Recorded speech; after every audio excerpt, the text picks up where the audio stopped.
सब लोगों का खाता। इसलिए कहते हैं अच्छी करनी कर लो रे भैया, कर में न करियो काला।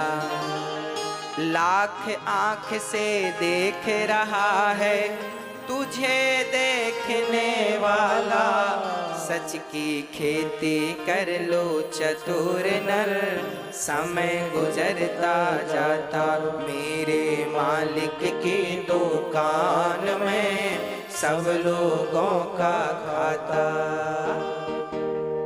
हाँ, तो 28 प्रकार के नरक से कोई बचना चाहे कैसे बचेगा? बोले भगवान का नाम जप के।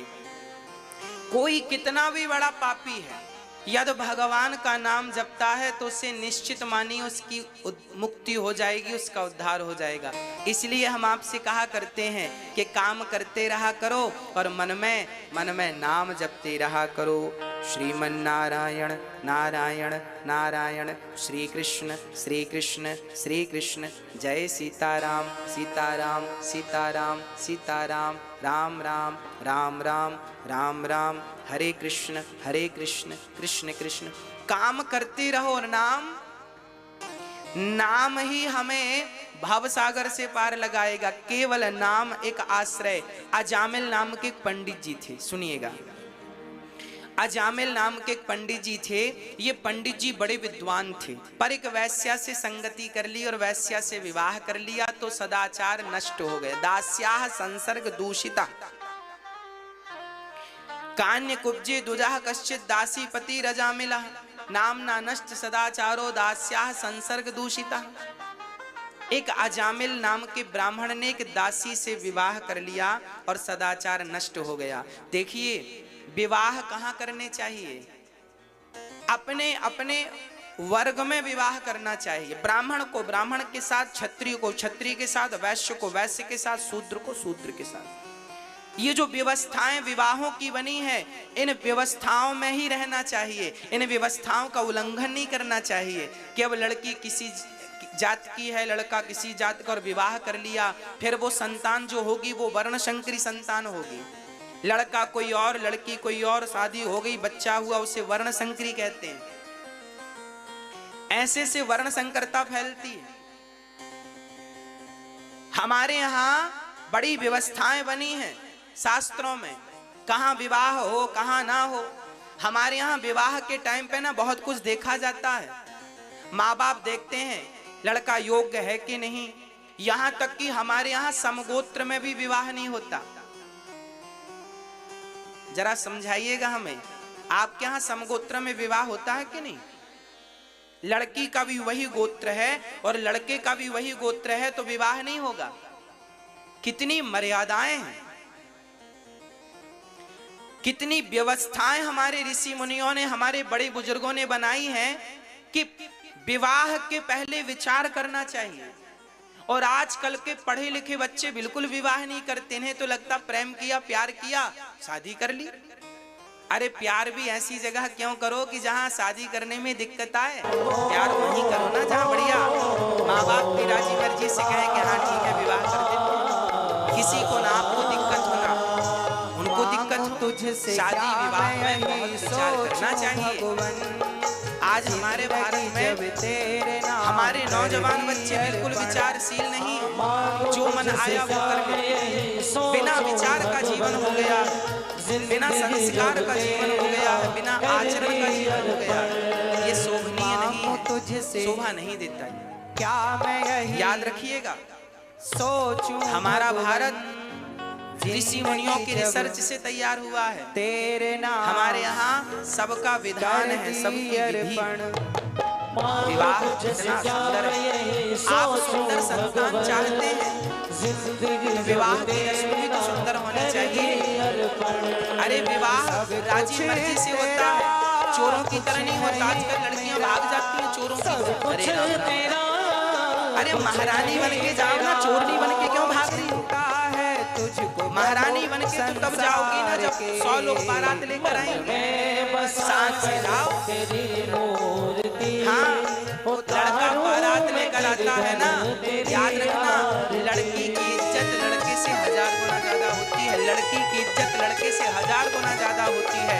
इसलिए लड़कियां लड़कों को लेने नहीं जाती, इसलिए लड़के लड़कियों को लेने जाते हैं, और वो भी अकेले नहीं, सारी समाज को लेकर जाते हैं और साथ सम्मान गाड़ी पे बिठाकर लाते हैं। आज तो गाड़ियां, पहले तो पालकी हुआ करती, डोलियां चलती थी।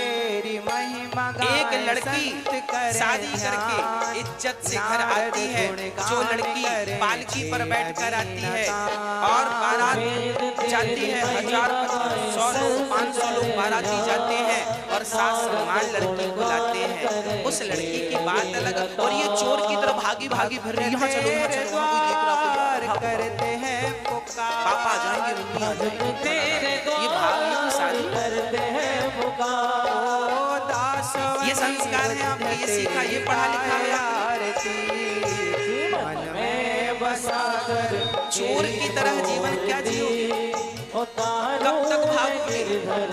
अब सोच लो कि जिस रिश्ते में आपने अभी शादी की नहीं, शादी करने के लिए लड़के को या लड़की को लेकर भाग रहे हो, जहां रिश्ते की शुरुआत में ही आपको डरना पड़े, आपको भागना पड़े, अब सोचो कि वो रिश्ता कितना डरावना बनने वाला है।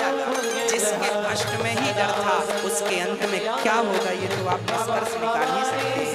जो रिश्ता डर से शुरू होता, हाँ, हाथ पकड़ के भागना, रावण सीता को पकड़ के भागा था तो वो भी डरा हुआ था, और कोई लड़का किसी लड़की को लेकर भागता ना, वो भी डरे होते हैं। दोनों लड़का लड़की डरे होते, कोई देखना नहीं, माता पिता ना देख ले, कोई पकड़ ना ले, बोलना भूल जाए। तो ये मर्यादित नहीं है, शोभनीय नहीं है। इज्जतदार लोगों की ये शोभा, दो थोड़ी लोगों की क्या करें, इज्जतदारी में ये इसे इज्जतदारी कहते कि भाग जाओ।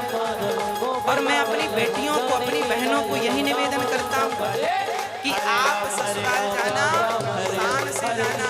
ये जिंदगी में एक ही बार शान आती है, इस शान को तो न दबा देना।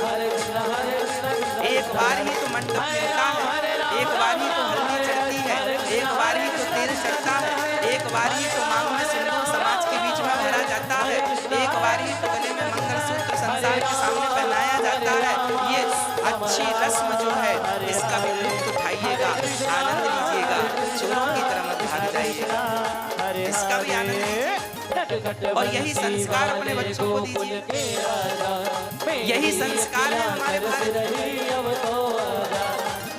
भाग जाना शोभनीय नहीं, इसलिए मेरी माँ, आप लोग अपने बच्चों को ये संस्कार की बात बताया करें। हम तो कथा में सुनाते हैं, आप अपने बच्चों को जरूर बताया करें, बेटों को बताया करें, बेटे ये गंदी हरकत ना करें, बेटियों को बताया करो वो ऐसी हरकत ना करें भागने इत्यादि की, क्योंकि उनका जीवन बिगड़ जाता है। भागे हुए केस में 99% केस फेल होते हैं, शादियां फेल हो जाती हैं। आपने देखे होंगे, बाद में लड़की रोती रोती माँ बाप के घर आती है, क्या करे, वो बर्बाद हो गई, ना घर के रह गए ना घाट के रह गए, पर माँ बाप क्या करें, वो अपना लेते हैं, करेंगे भी क्या, अपनाना ही पड़ेगा।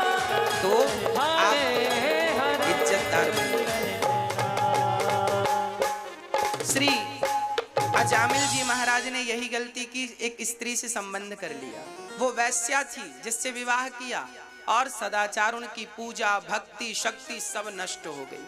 चोरी करने लगे, जुआ खेलने लगे, शराब पीने लगे, मांस खाने लगे, सारे गलत काम अजामिल करने लग गए। पर धोखे से किसी साधु के कहने से इनने अपने पुत्र का नाम नारायण रख दिया था।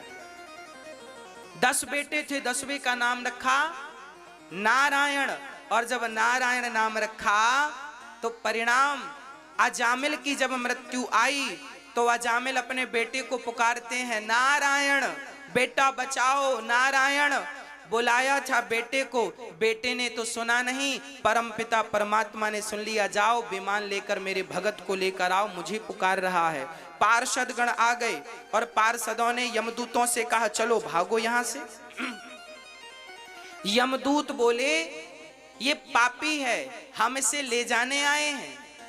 पार्षदों ने कहा यह पापी था, पर इसने मरते समय भगवान का नाम लिया है, इसके नाम लेने मात्र से इसके जीवन के सारे पाप नष्ट हो गए, इसके पाप समाप्त हो गए, अब ये पुण्य का अधिकारी बन गया है, इसे अब हम लेकर जाएंगे।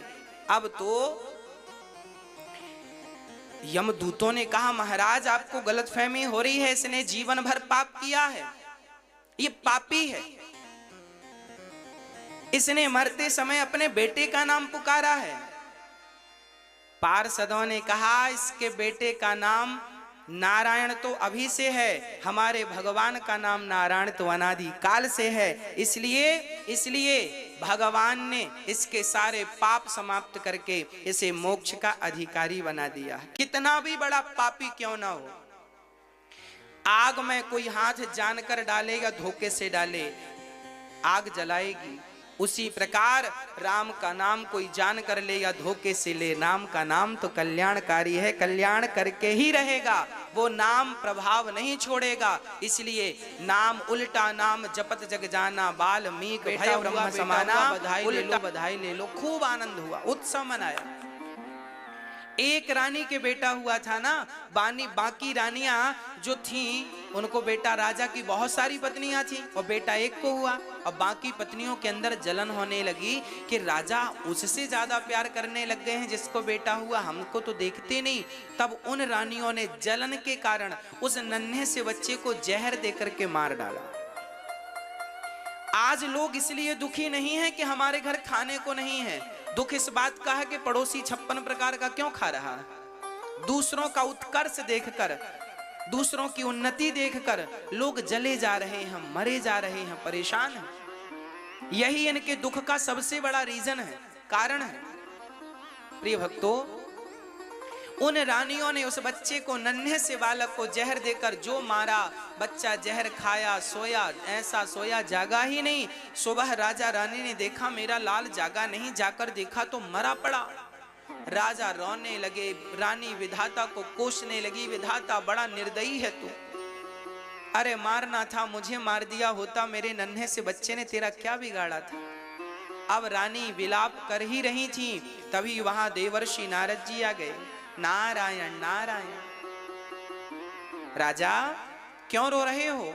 महाराज देखिए ना मेरा बेटा मर गया। नारद जी ने कहा राजन, इस सृष्टि का नियम है, जो आएगा जाना पड़ेगा, आना जाना सृष्टि का नियम है। किस किस के मरने पर तुम रोओगे, और रोने से होगा क्या। अब तो राजा बोले महाराज मुझे ज्ञान मत दो, बस मेरा बेटा जिंदा करो, ऐसी कृपा करो कि मेरा बेटा जीवित हो जाए, मेरा बेटा जीवित हो जाए, ऐसी कृपा करो। अच्छा ठीक है। नारद जी ने लाख समझाया उस चित्रकेतु को, पर समझ में ना आया। अंत में स्वयं हाथ में जल लेकर नारद जी ने उस मरे हुए बच्चे के ऊपर डाला। भैया जी शांति से बैठ जाएं, 15 से 20 मिनट के लिए तो थोड़ा सा अच्छा लगेगा। आने जाने से लिंक बनती नहीं है सुनाने की, इसलिए कृपया आप जहां जगह मिले वहां बैठ जाएं, थोड़ी देर बैठ जाएं। अभी उत्सव होगा, ठाकुर जी का जन्मोत्सव, तब धूमधाम से हम लोग मनाएंगे, झूमेंगे, नाचेंगे, गाएंगे, पर थोड़ा कथा सुन लेंगे पहले। मैया बैठ जाओ मेरी माँ। अब शांति से, अब कोई खड़े ना होइएगा। श्री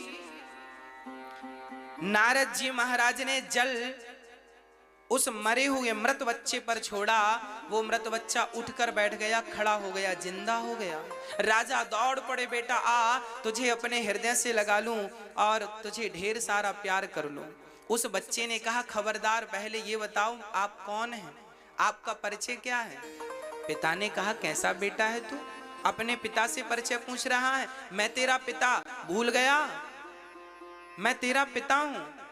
उस बच्चे ने जो बात कही मेरी माँ, वो आपके सुनने योग्य है, इसलिए मैं सुना रहा हूं। मैं वही बात सुनाऊंगा जो आपके सुनने के योग्य है।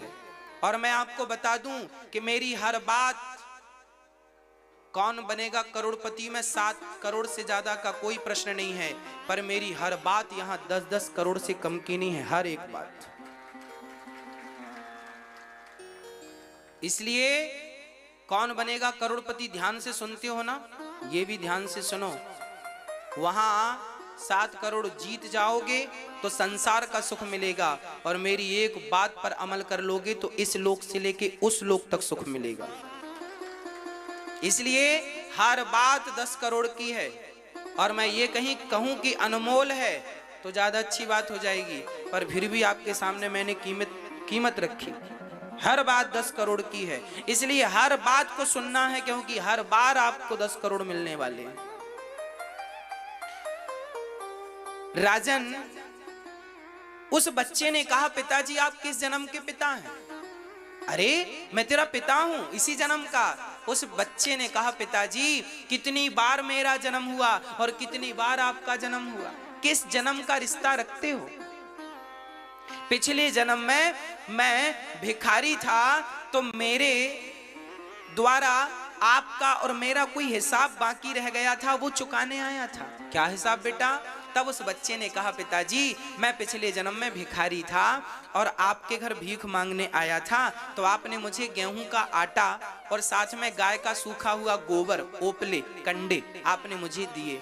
मैंने नदी के किनारे उन ओपलों में, कंडों में आग लगाई, ध्यान नहीं दिया, उनमें ढेर सारी चींटियां थीं, आग लगा दी, सारी चींटियां जल के राख हो गई।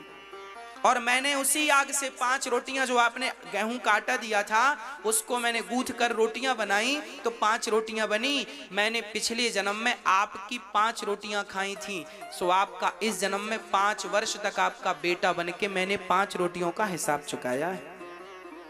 और मैंने उन चींटियों को जला के मारा था, तो आज वही चींटियां आपकी पत्नियां बन के आई, और आज उन्होंने मुझे जहर देकर के मारा है। मैंने तो भगवान को भोग लगाकर रोटियां खाई, तो एक जन्म में ही सबका हिसाब चुक गया, नहीं तो पिताजी ना जाने कितने जन्म लेके मुझे सबका हिसाब किताब अलग अलग चुकाना पड़ता। भगवत कृपा से एक जन्म में सबका हिसाब चुक गया। ये तो रही भागवत की कथा।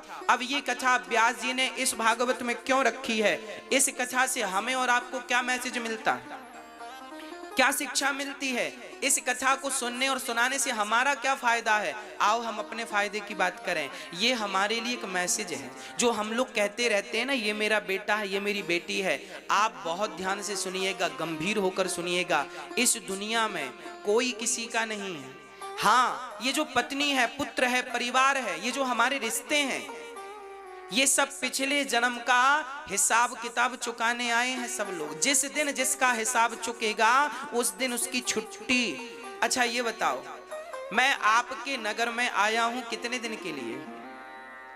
ओनली 7 दिन के लिए। आपको कथा सुनाऊंगा, 7 दिन बाद कहां जाऊंगा? वहीं तो जाऊंगा जहां से आया हूं।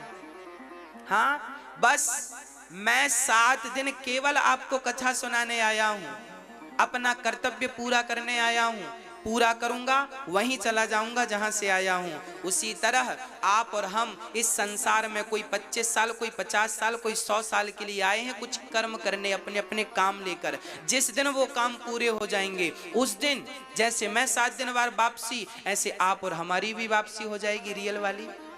ये संसार किसी का है नहीं। अब देखो, आप कहेंगे महाराज जी हमारा बेटा है तो, अरे भाई बेटा तुम्हारा है, तुम्हें मिला है कुछ दिनों के लिए। अब जैसे मुझे मिला है कुछ दिनों के लिए, अच्छा जिस प्लॉट पे आप बैठे हैं, जिस जगह पे, ये जगह मेरी थोड़ी है, पर देखो हम बैठ के कथा सुना रहे हैं, है नहीं हमारी, पर बैठ के सुना रहे हैं। आप सुन रहे हैं, आप भी सुन रहे हैं, हम सुना रहे हैं। ये मंच जब हम आए थे ना, तो ये मंच हम लेकर नहीं आए, ये पांडाल, ये व्यवस्थाएं, ये सब हमें यहीं मिली हैं। और इस अनिरुद्धाचार्य को ये भी याद रखना है कि बेटा तुम्हें यहाँ जो सुविधाएं मिली हैं वो यहाँ तक ही रहेंगी, यहाँ से आगे दूसरी व्यवस्था मिलेगी। बस ये याद रखो, यहाँ जो तुम्हें मिला है बेटी बेटा, वो सब यहीं के लिए है, यहाँ से आगे के लिए दूसरी व्यवस्थाएं हैं। इस संसार में 7 दिन बाद जब मैं जाऊंगा तो टेंट लेकर जाऊंगा क्या? ये प्लॉट उठा के ले जाऊंगा क्या? 7 दिन बाद जब जाऊंगा तो जो यहाँ मिला था सब यहाँ का यहीं रह जाएगा। उसी प्रकार जब आप इस दुनिया से जाओगे तो तुम्हें जो जो यहाँ मिला है सब यहीं का धरा रह जाएगा। बस ये समझो कि हम सब यात्रीगण हैं। आप ट्रेन की यात्रा करते हैं, एक स्टेशन आया तो आपकी सामने वाली सीट का व्यक्ति उतर गया, तो उसी सीट में उसी स्टेशन से दूसरा व्यक्ति चढ़ गया। एक उतर रहा है और एक ट्रेन चल रही है, फिर उतरी फिर रुकी, तो आगे उनका स्टेशन आया, वो उतर गए, दूसरा चढ़ गया। आगे आपका भी स्टेशन आएगा और आपको भी एक दिन उतरना पड़ेगा। ये जिंदगी ऐसी यात्रा है मेरी माँ। एक स्टेशन आता है तो घर के बुजुर्ग लोग उतर जाते हैं, तभी बहू को बेटा हो गया, नाती चढ़ गया, दादाजी उतर गए। जिसका स्टेशन आ गया सो उतर गया, जिसका स्टेशन आ गया चढ़ गया। ये जिंदगी एक रेल की यात्रा है, एक चढ़ रहा है, एक उतर रहा है, एक आ रहा है, एक जा रहा है। आज के 100 साल पहले आप में से कोई था तो बता दो। आज 2021 से 100 साल पहले कोई था आप में से और मुझ में से? था कि नहीं? हाँ या ना? कोई नहीं था। और आज के 100 साल बाद भी क्या आप में से हम में से कोई बचेगा? ना तो 100 साल पहले हमारी सत्ता थी, ना तो 100 साल बाद हमारी सत्ता रहेगी। कहानी केवल ये बीच के 100 साल की है। और 100 साल भी क्या कहूं, 80 कहूं तो ठीक है। हाँ, ये 100 साल 80 साल में व्यक्ति ऐसा मानता है सब मेरा है, सब मेरा है, सब मेरा। अरे पागलों की तरह व्यवहार ना करो। ना तुम्हारी पत्नी है, ना तुम्हारा पुत्र है, ना तुम्हारा परिवार है। ये सब अपना ऋण चुकाने आए हैं। बेटे का हिसाब पूरा होगा, बेटा जाएगा, बेटी का पूरा होगा, बेटी जाएगी, आपका पूरा होगा, आप चले जाना। किसी के मरने पर रोने से कोई फायदा नहीं। बेटा चला गया, बेटी चली गई, पत्नी चली गई, पति चला गया। अरे आया है सो जाएगा। राजा रंग फकीर एक सिंहासन चढ़ चला, एक बंधा जंजीर, बचा कौन? नाम तो बताओ। किसकी सत्ता रह गई? किसकी हस्ती बची है? सबकी तो मिट्टी में मिल गई। और आपकी भी कितने दिन रहेगी? एक दिन दीवार में टंगे नजर आओगे, एक माला पहने हुए दक्षिण तरफ। हाँ या ना? यही सच्चाई है हम सबकी। आज हम जो बोल रहे हैं, मुस्कुरा रहे हैं, बतला रहे हैं, बड़ा अहंकार कर रहे हैं, एटीट्यूड से चल रहे हैं। हाँ बेटा, एक दिन दक्षिण दिशा की दीवार पकड़ लेना, तस्वीर और माला भी मिलेगा कि नहीं इसकी भी गारंटी नहीं। इसलिए आप ये समझो कि हम सब यात्री हैं, भगवान की प्राप्ति कर लें, भगवान की भक्ति कर लें, ज्यादा मोह में ना उलझें। सच्चाई यही है, कोई किसी का नहीं है, सब अपने कर्म दंड भोगने आए हैं। आप जब यात्रा करते हैं, यहां से आप मथुरा जाएंगे रेल में, तो आपकी बाजू वाली सीट में कोई मिल ही जाएगा। ऐसे पत्नी मिल गई, बच्चे मिल गए, आप बातचीत करो, बोलो, बताओ, ठीक है, पर आसक्त ना हो जाओ। नहीं नहीं, अब मैं तुम्हारे बिना कैसे रहूंगा। अरे पागल, पहले कैसे थे? जब पत्नी नहीं मिली थी तब भी तो जिंदा थे। अच्छा, जब आपका जन्म हुआ था तब पत्नी थी, तब बेटा था, तब भी तो आप जिंदा थे। और बाद में पत्नी मिली और बेटा मिला, और आप ऐसे आसक्त हो गए, कह रहे हैं बेटों के बिना कैसे रहेंगे, पत्नी के बिना कैसे रहेंगे, पति के बिना कैसे रहेंगे। अरे वैसे ही रहो ना जैसे इनके पहले थे। इनके पहले भी तो जिंदा थे, कौन से मर गए थे? ये मोह, यही मोह नरक ले जाता है। आप लोग कहते हैं हमारा क्या होगा, अब तो वो है नहीं। अरे भाई, पहले कैसे थे? तुम छोटे थे, 10 साल के थे, 20 साल के थे शादी के पहले, तब मौत से थे कि नहीं? वह मस्ती कहां गई आपकी? क्यों आप भटक रहे हैं संसार में? क्यों नहीं अपना कल्याण चाहते? दत्तात्रेय जी ने 24 गुरु बनाए, एक गुरु बनाया कबूतर को। एक कबूतर और एक कबूतरी एक पेड़ पर रहा करते थे। एक कबूतरी नीचे बैठी तो बहेलिये ने जाल फेंका और कबूतरी को पकड़ लिया। अब कबूतर लगा रोने, कबूतरी तो मर गई, अब तो हम क्या करेंगे जी के। तो कबूतर भी कूद गया और वो भी जाल में फंस गया। एक महात्मा जी हंसे, अरे राम राम, कबूतरी मर गई ये तो दिखा, पर खुद मर गया ये नहीं दिखा। तुम रो क्यों रहे हो? कोई जाएगा कहां? अच्छा ये बताओ, मैं आया हूं वृंदावन से तो जाऊंगा कहां? मरता कौन है भाई? अरे जो जहां से आया है, आप लोग कथा सुनने अभी आए हैं, कोई लुधियाना से आया, कोई भटिंडा से आया, कोई बरनाला से आया, कोई कहीं से आया। आप ये बताओ, आप सभी लोग कथा सुन के जाओगे कहां? कहां जाओगे? वहीं तो जाओगे ना जहां से आए हो, कि किसी और के घर में घुस जाओगे? नहीं, आप वहीं जाओगे जहां से आए हो। तो आपका बेटा गया कहां? कहते हो मर गया ना, बेटा मरा नहीं है, बेटी मरी नहीं है, पति मरा नहीं है, पत्नी मरी नहीं है, ये कोई मरता नहीं है। फिर कहां गया? बोले जहां से आया था वहीं चला गया। और आज वो गया है, कल आप भी तैयारी में रहना, कल हमारा भी तो नंबर आएगा। इसलिए किसी के मरने में शोक करने से अच्छा है अपना मरण सुधारो। वो तो गया, आप अपना देखो और ये मोह में ना उलझो। यही मोह नरक का जाल है, यही बांधकर नरक के द्वार में फेंकता है। इसलिए इस मोह से बचो। उस बच्चे ने ज्ञान दिया, पिताजी मेरे पिछले जन्म का कोई ऋण था, इस जन्म में चुकाने आया हूं, चुक गया। गया वो बच्चा, चला गया। अब तो आंख खुल गई और वही चित्रकेतु इस जन्म में वृत्तासुर बना और इंद्र के हाथों मारा गया। एक बार भगवान प्रहलाद जी के लिए खंबा चीर के प्रकट हो गए। भक्तों, आप ये कथा टीवी के साथ साथ अपने मोबाइल पर यूट्यूब पर भी देख रहे हैं। आप अपने मोबाइल पर अनिरुद्धाचार्य जी यूट्यूब पर डालिए, ये कथा आपको आगे यूट्यूब पर सुनने को मिलेगी। और आप चैनल को सब्सक्राइब जरूर करें। आप सभी के प्यार से 20 लाख लोगों का परिवार होने वाला है यूट्यूब पर। सब्सक्राइबर्स होने वाले हैं 20 लाख, 19.5 लाख पार कर चुके हैं। 19.5 लाख लोग यूट्यूब पर कथा सुनते हैं प्यार से। इतना बड़ा परिवार है गौरी गोपाल परिवार, ये दास अनिरुद्ध का परिवार इतना बड़ा है।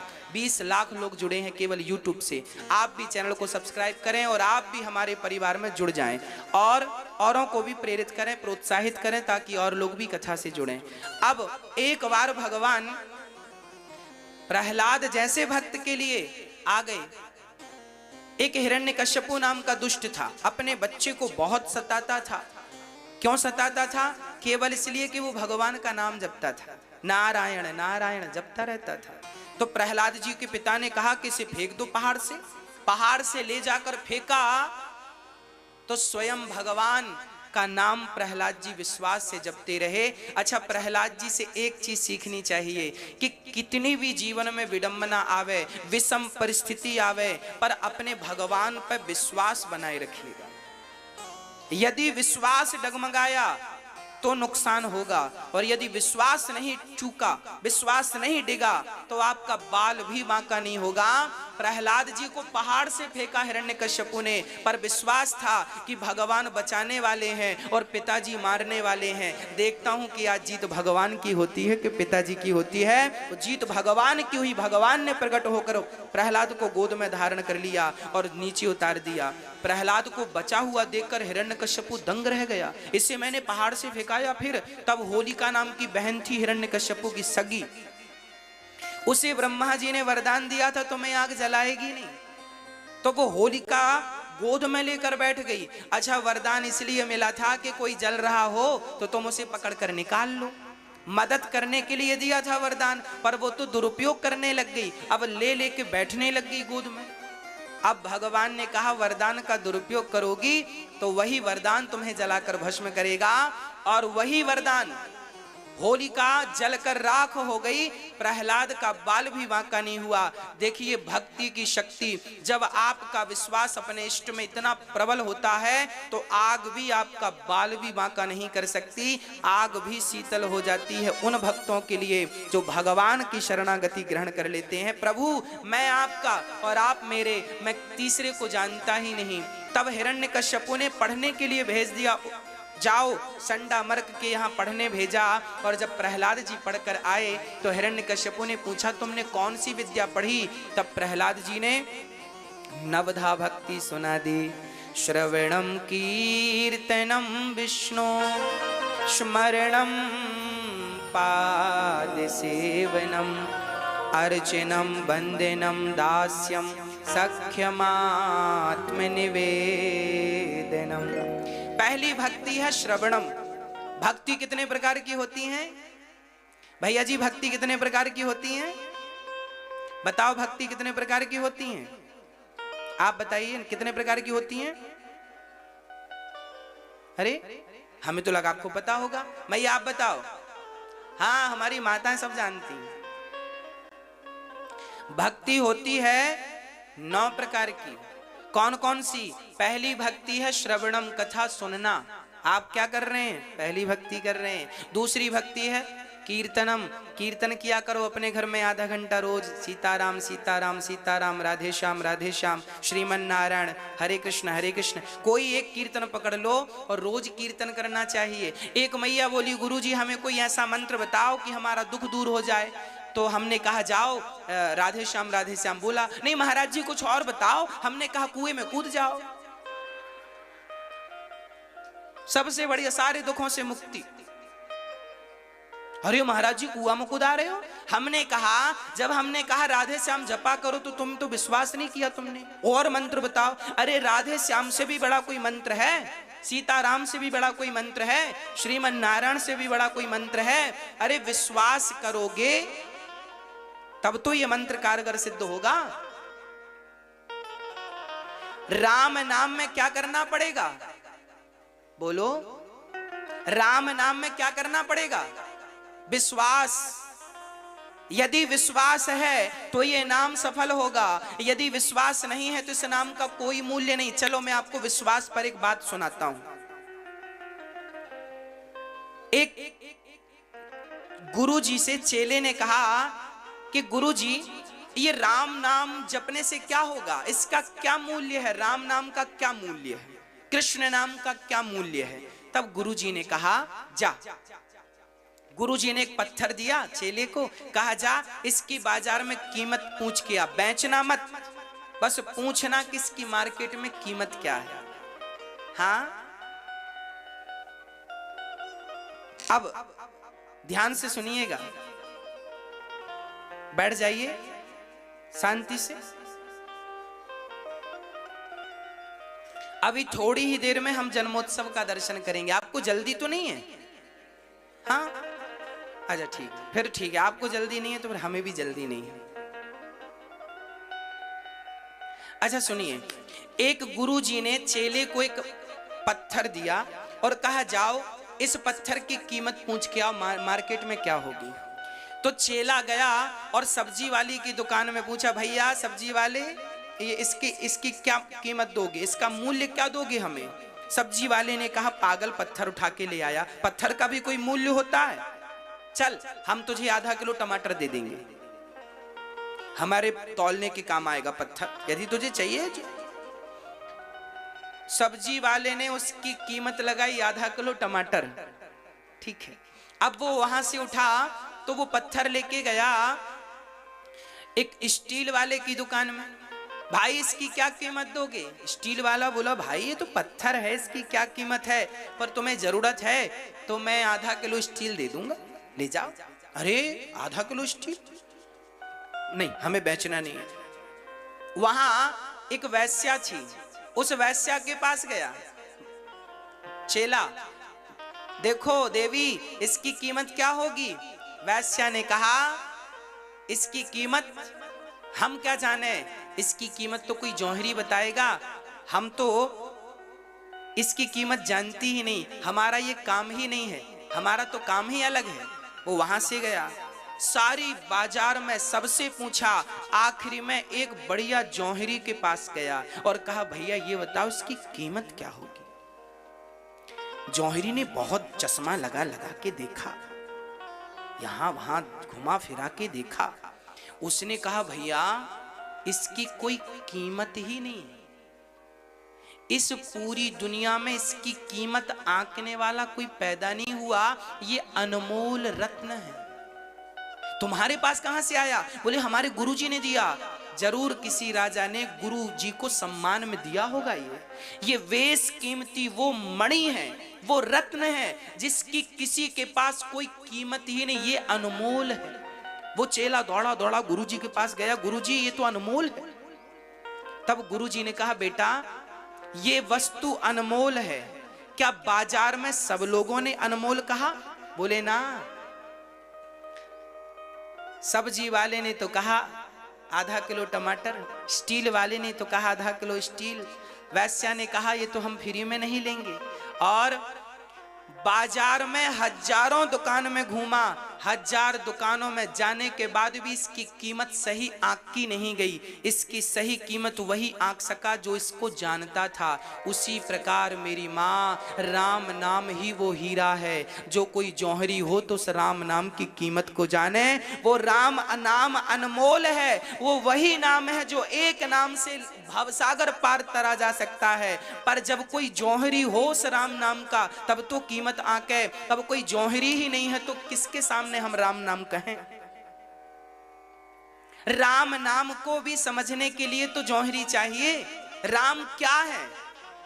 गुरु गोविंद साहब कौन है? ये कौन जानेगा? सब जानेंगे क्या गुरु गोविंद साहब कौन है? रामदास जी कौन है? सब जानेंगे क्या? तुलसीदास जी कौन है? सब जानेंगे क्या? कबीरदास जी कौन है? सब जानेंगे क्या? मीराबाई कौन है? सब जानेंगे क्या? ये तो वही लोग जानेंगे ना जो भक्ति जानते हैं। हाँ, अच्छी शराब कौन सी होती है ये मैं क्या जानूं? ये तो कोई शराबी ही जानेगा। बढ़िया वाली शराब कौन सी होती है? बढ़िया वाला गांजा कौन सा होता है ये मैं क्या जानूं? कोई गंजेड़ी जानेगा। बढ़िया वाली चरस क्या होती है ये मैं क्या जानूं? कोई चरसी जानेगा। भाई, जिसका जो फील्ड है वो उस चीज को बारीकी से जानता है, उसकी क्वालिटी को जानता है, उसके हानि और लाभ को जानता है। उसी प्रकार किसी भक्त से जाकर कहो कि राम नाम की कीमत क्या है, वो कह देगा अनमोल है ये। और जो नहीं जानते वो तो मोल लगाते फिरते हैं कि ये इतना और ये इतना है, इतना नाम जपो, इतना नाम जप लो, इतना हो जाएगा। अरे एक नाम जपने से तुम्हारा कल्याण हो जाएगा, पर वो नाम विश्वास के साथ जपा जाए। मंत्र जाप मम दृढ़ विश्वास। राम नाम कृष्ण नाम अनमोल ये हीरा है। राम नाम मणि दीप धरूं, इन्हें मणि कहा है गोस्वामी तुलसीदास जी ने। जी है देहरी द्वार, तुलसी भीतर बाहिरो, जो चाहत उजियार। क्या कहें? अब तो श्री राम नाम की कीमत कहते कहते अब प्रहलाद जी कहते हैं दूसरी भक्ति कीर्तन है, इसलिए कीर्तन किया करो। स्मरणम तीसरी भक्ति, पाद सेवनम पांव दबाना चौथी भक्ति है। आप जरूर पांव दबाया करो अपने पति के, अपने माता और पिता के। आप लोग अपने माता पिता के पांव दबाते हैं कि नहीं? हाँ या ना? नहीं दबाते? माँ है कि नहीं है? जिंदा है तो फिर माँ के पांव दबाओ। कब दबाओगे? अरे माँ के पांव दबाओ। माँ के पांव में भगवान बैठे हैं, भगवान मंदिरों में नहीं है। भगवान तो माँ के चरणों में होते हैं। ये भगवान ही तो थे जो माँ की आज्ञा मानकर 14 साल वनवास गए। जब माँ की आज्ञा को भगवान ने नहीं टाली तो हम कौन होते हैं उस परमात्मा की माँ की आज्ञा को टालने वाले? भगवान को भी यदि धरती पे आना पड़ा तो माँ की आज्ञा का पालन करना पड़ा। आज्ञा का पालन नहीं करते तो वो भगवान ना कहलाते। हाँ या ना? हाँ, राम की 3 माएं थी, तीनों के पांव दबाते थे। पढ़िए रामचरितमानस में लिखा है, प्रात काल उठ के रघुनाथा, आगे आप बोलो, मात पिता गुरु ना वही माथा। सवेरे उठ के राम जी अपनी माँ के, पिता के, गुरुजनों के प्रणाम करते थे और सोने के पहले माता के, पिता के चरण दबाते थे राम जी। माँ के चरणों में भगवान होते हैं, इसलिए पांव छूने की परंपरा है। माथे को माथे से टिकाने की परंपरा नहीं है, माथे को चरणों में रखने की परंपरा। अच्छा, पांव ही क्यों छुए जाते हैं? माथा क्यों नहीं छुआ जाता? क्योंकि माइंड तो यहां होता है, बुद्धि तो यहां पांव में होता क्या है। पर पांव छूने की परंपरा है, माथा छूने की परंपरा तो नहीं है। छाती छूने की भी परंपरा नहीं है, पेट छूने की परंपरा भी नहीं है, पांव छूने की परंपरा है। पांव क्यों? क्योंकि पांव में भगवान नारायण का वास होता है। हमारे शरीर के हर अंग में देवताओं का वास होता है। हाथ के देवता इंद्र हैं, चंद्रमा बुद्धि के देवता हैं, ब्रह्मा जी मन के देवता हैं। चंद्रमा मन के देवता चंद्रमा, बुद्धि के देवता ब्रह्मा जी। परंतु पांव के देवता कौन है? बोले चरणों के देवता स्वयं भगवान नारायण है। भगवान को पाना हो तो कहाँ मिलेंगे? संपूर्ण शरीर में भगवान नहीं, केवल चरणों में भगवान का वास होता है। चरणों को इसलिए छुआ जाता है क्योंकि ये प्रणाम जो तुम किसी को करते हो वो प्रणाम उस व्यक्ति को नहीं होता, वो प्रणाम भगवान को होता है। वो प्रणाम भगवान को होता है, इसलिए प्रणाम कीजिए। जैसे आज अमेरिका यदि हमारे भारत के प्रधानमंत्री को गाली दे दे तो वो गाली केवल प्रधानमंत्री को नहीं होगी, वो गाली 135 करोड़ लोगों को होगी, क्योंकि 135 करोड़ लोगों की भूमिका में इस समय प्रधानमंत्री जी हैं। हाँ या ना? यदि प्रधानमंत्री का किसी देश ने अपमान कर दिया तो वो अपमान प्रधानमंत्री का नहीं माना जाएगा, वो तो संपूर्ण भारत वर्ष का अपमान माना जाएगा। उसी प्रकार जब आप किसी को बेइज्जत करते हैं, बेइज्जती करते हैं, तो वो बेइज्जती उस व्यक्ति की नहीं करते, बल्कि उस व्यक्ति को बनाने वाले परमात्मा की आप बेइज्जती करते हैं। और जब आप किसी का सम्मान करते हैं तो उस व्यक्ति का सम्मान, जब हमारे देश के प्रधानमंत्री का सम्मान किसी और देश में होता है तो वो सम्मान प्रधानमंत्री का नहीं है, वो सम्मान हमारे संपूर्ण भारत का होता है। उसी प्रकार जब आप किसी व्यक्ति का सम्मान करते हैं, अपनी माँ का, पिता का, पति का, अतिथि का, किसी जरूरतमंद का सम्मान करते हैं, तो वो सम्मान साक्षात परमात्मा का सम्मान माना जाता है। वह ईश्वर है, ईश्वर की सृष्टि है वो। इसलिए परमात्मा मानकर सेवा कीजिएगा सबकी। हाँ, सेवा, पांव दबाना सेवा है। लक्ष्मी जी सदा नारायण के पांव दबाती हैं। जिस घर की स्त्री सदा अपने पति के चरण दबाती है उस घर में कभी लक्ष्मी की कमी नहीं होती। इसलिए सदा पत्नियों को पति के पांव दबाना चाहिए, सदा पुत्रों को अपने माता पिता के पांव दबाना चाहिए और पांव दबाकर ही सोना चाहिए, बढ़िया नींद आएगी। कहते हैं भगवान का आशीर्वाद टाला जा सकता है पर माँ की दुआ नहीं टाली जा सकती। माँ की दुआ कभी खाली नहीं जाती, ये बात भगवान से टाली नहीं जाती। और बर्तन मांज कर 4 बच्चों का पेट भर देती है माँ, उन 4 बच्चों से एक बूढ़ी माँ पाली नहीं जाती। यही तो दुर्भाग्य है, 4 बच्चों से एक माँ नहीं पाली जाती। इसलिए तो दास अनिरुद्ध को माँ की सेवा के लिए आगे आना पड़ा। इसलिए कहता हूं, अपनी माँ को पहचानिए। कल को माँ मर जाएगी तो रोगे कि माँ मर गई, माँ मर गई, माँ मर गई, और फिर बाद में तस्वीर ढूंढते फिरोगे और दिया जलाते फिरोगे। अरे जिंदा है तो हंसा लो ना उसे, सेवा कर लो ना उसे। मरने के बाद तो जमाना आरती उतारता है भाई, फॉर्मेलिटियां ना किया करो रिश्तों में। आज ना सारी लोग फॉर्मेलिटी में निर्भर हैं, सब मरने के बाद ही रोने पहुंचते हैं, जिंदा में कोई सहारा देने नहीं जाता। मर जाए आदमी तो शॉल चादर सब उड़ाते हैं, जिंदा है तो एक रुमाल भी जरूरत पड़ने पे नहीं देते, एक नन्हा सा कपड़ा नहीं देते, और मर जाने पे शॉल चादर सब उड़ाते। क्या कहें भाई, ये रिश्ते फॉर्मेलिटी ना बने, नहीं तो दुर्गति हो जाएगी। हाँ, 5वीं भक्ति है भगवान का नाम जपना, 6वीं भक्ति है सरल हो जाना, 7वीं भक्ति है सब में भगवान का दर्शन करना, 8वीं भक्ति है संतोष करना, और 9वीं भक्ति है भगवान के चरणों में आत्मसमर्पण कर देना। प्रभु मैं तेरा हूं तू मेरा है। जब अपराधी पुलिस के सामने आता है, हमारे देश की मिलिट्री के सामने आता है, जवान के सामने आता है आतंकवादी, तो क्या कहता है आतंकवादी? हमारा जवान कहता हाथ खड़े करके आ जाओ, तो आतंकवादी सरेंडर कैसे करता है? ऐसे हाथ खड़े करके कैसे करता? हाँ, गोली मत चलाना, हमारे हाथ उठा के आता।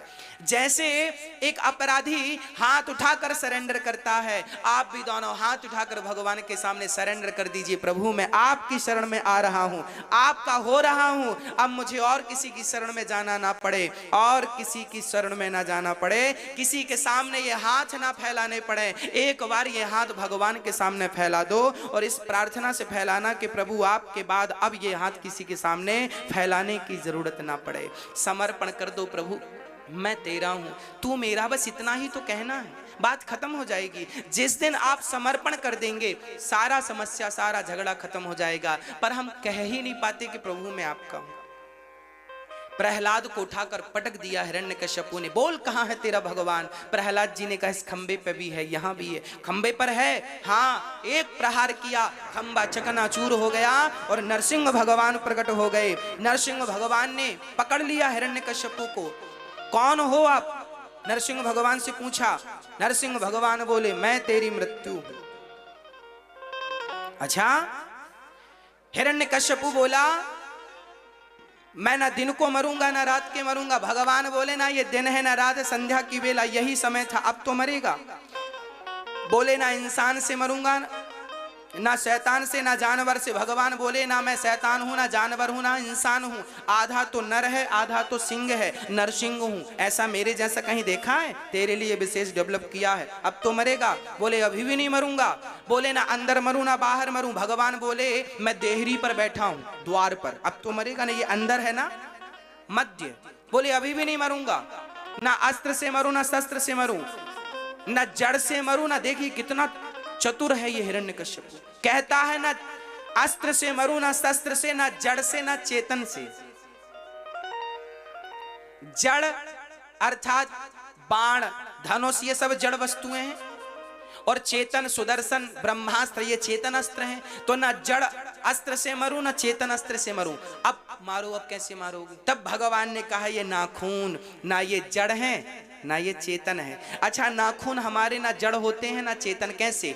देखिए, इनको काट देने से दर्द भी नहीं होता और ये बढ़ते भी हैं। तो बढ़ते इसलिए हैं क्योंकि चेतन है, और दर्द इसलिए नहीं होता क्योंकि जड़ है। जड़ भी है और चेतन भी है। यहां से बाहर होने के बाद ये जड़ हो जाते हैं और यहां जुड़े हैं तब तक चेतन है। तो ये जड़ भी है और जड़ भी है और चेतन भी, और जड़ भी नहीं और चेतन भी नहीं है। तो आज नरसिंह भगवान ने नख से मारा है और जो हाथों पर प्रहार किया छाती से, और हाथों को निकालकर गले की माला बनाई। कितना भी चतुर क्यों ना हो आप, कितने भी चतुर क्यों ना हो, पर मौत से नहीं बच सकते। हिरण्यकश्यपु ने आज लाख प्रयास किया वरदान मांग मांग के कि मैं बोला मैं 12 महीने में किसी महीने नहीं मरूं।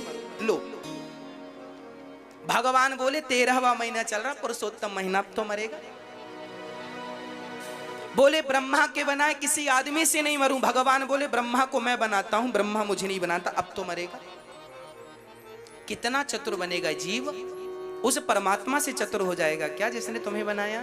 इसलिए चतुराई ना चलाया करो।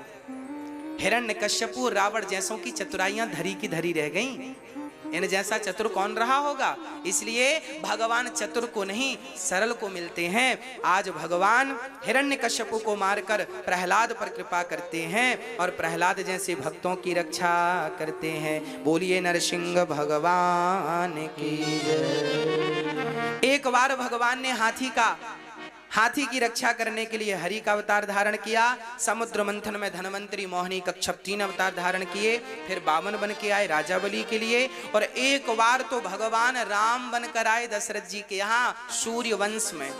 राम ने जन्म लिया, अद्भुत लीलाएं की, रावण इत्यादि को मारा। मैं राम कथा विस्तार से कल सुनाऊंगा। राम 14 साल के लिए ही वनवास क्यों गए थे, 15 साल के लिए क्यों नहीं, या 20 साल के लिए कहकर ये भी तो बोल सकती थी 20 साल का वनवास, या ये कह देती 10 साल का वनवास। 14 साल का ही क्यों, 14 साल का ही वनवास क्यों हुआ राम जी का? इस प्रश्न पर कल प्रकाश डालेंगे। आइए अब हम, राम जी राजा बने, सिया जी रानी बनी, राम कथा कल विस्तार से होगी। अब हम कृष्ण जन्मोत्सव की ओर आपको लिए चलते हैं। भगवान नारायण के पुत्र हुए ब्रह्मा, ब्रह्मा के अत्रि, अत्रि के चंद्रमा, चंद्रमा के बुध, बुध के पुरुरवा, पुरुरवा के आयु, आयु के नहुस। इन्हीं के वंश में हुए सूरसेन। राजा सूरसेन के बेटे हुए हैं वसुदेव जी। वसुदेव जी का विवाह माता देवकी से संपन्न हुआ। कंस की चचेरी बहन है ये देवकी। अब विदा करके जा रहा था, तभी आकाशवाणी होगी, कंस जिसको विदा कर रहा है उसका 8वां गर्भ तेरा काल बनेगा। इंद्र घबरा गया, तलवार निकाल के बहन की गर्दन काटना चाहा। तब कहा वसुदेव जी ने, हम तुम्हें पुत्र ला कर देंगे, तुम इसे हानि ना पहुंचाओ। जेल में बंद कर दिया। पहले बच्चे को मारा, दूसरे को, तीसरे को, चौथे को, 5वें को, 6ठे को, 7वें गर्भ में लक्ष्मण जी आ गए। भगवान ने देवकी के गर्भ से निकालकर रोहिणी के गर्भ में डाला और बलदाऊ भैया का प्राकट्य हुआ। बोलिए बलराम भैया की जय, बलदाऊ भैया की जय। अब 8वें गर्भ में स्वयं भगवान प्रकट हो रहे हैं। भादों का महीना था, कृष्ण पक्ष की अष्टमी तिथि, रात्रि के ठीक 12 बजे माता देवकी के गर्भ में भगवान प्रकट हो गए। और भगवान जब प्रकट हुए तो देवी देवता स्तुति करने लगे। सत्यव्रतम सत्य परम त्रिसत्यम सत्यस्य योनिं निहितं च सत्ये सत्यस्य सत्यमृत सत्यनेत्रं सत्यात्मिकं त्वां शरणं प्रपन्ना। अब बड़े भाव से सत्य है प्रभु, आप आओ और हमारी रक्षा करो, आप आओ और हमारी रक्षा करो। ये कह कह करके देवता भगवान से कहने लगे आओ। और भादों का महीना रात्रि के ठीक 12 बजे भगवान तमद्भुतम बालक मम्मुजे क्षणम, आज वह भगवान जो सबके पिता हैं, आज पुत्र बन करके माता देवकी के यहाँ भगवान प्रकट हो रहे हैं सुंदर से मुहूर्त में। और जब प्रकट भये शंख चक्र गदा पद्म लेकर प्रकट हो गए भगवान, देवता जय जयकार करने लगे, भगवान की स्तुति देवकी वसुदेव करने लगे। भगवान ने कहा हमें जल्दी से गोकुल छोड़कर आओ। वसुदेव जी बोले कैसे ले जाएं? बोले हमें गोद में लेके जाओ, अपने आप जेल के ताले खुल जाएंगे। जैसे भगवान को लेकर चले अपने आप पहरेदार सो गए, जेल के दरवाजे खुल गए और भगवान को लेकर चले। यशोदा ने कन्या को जन्म दिया, सभी लोग बैठे रहे, खड़े ना हो मेरी माँ। भगवान को लेकर चले, यशोदा ने कन्या को जन्म दिया था, उस कन्या को भगवान कृष्ण को वहां रखा और कन्या को वापस लिए। और जब आए तो जेल के ताले लग गए, पहरेदार जाग गए। कंस को पता चला बेटा नहीं बेटी हुई, पत्थर पर पटक दिया, हाथ से छूटकर वो कन्या आकाश में गई। मूर्ख, तू मुझे क्या मारेगा, तुझे मारने वाला प्रकट हो गया है। और यहाँ सारे ब्रज में उत्सव चालू हो गया। सारे ब्रज में मैया कृपया आप लोग अपने मोबाइल, पर्स, सोना चांदी, कीमती आभूषणों का कृपया विशेष ख्याल रखें। मेरी प्रार्थना सुन लीजिए, फिर उत्सव में सम्मिलित होइए। आप सभी अपने कीमती आभूषण, सोना चांदी, मोबाइल, पर्स का विशेष ख्याल रखिएगा, नहीं गिर जाए, कोई भीड़ में खींच कर ले जाए, उसके जिम्मेदार आप खुद होंगे। कृपया सावधानी आपको ही रखनी है, भीड़ में सब प्रकार के लोग हो जाते हैं, इसलिए आप कृपया अपनी कीमती आभूषणों का ख्याल रखें। अब सारे ब्रज में उत्सव चालू हो गया। यशोदा आप बोलेंगे बधाई हो, यशोदा मैया, नंद बाबा बधाई हो, आप सभी भक्तों को बधाई हो। अब सारे ब्रज में बधाई। नंद बाबा जा रहे, भैया मोको भी लाला के दर्शन कराए दे। सब भैया दौड़े दौड़े आए। नंद महल घर लाला जायो, बरसाने से टीको आयो। बरसाने से भी तिलक आया, बरसाने से भी बधाइयाँ आई। आज जरा बधाइयों का दर्शन ले करते हैं।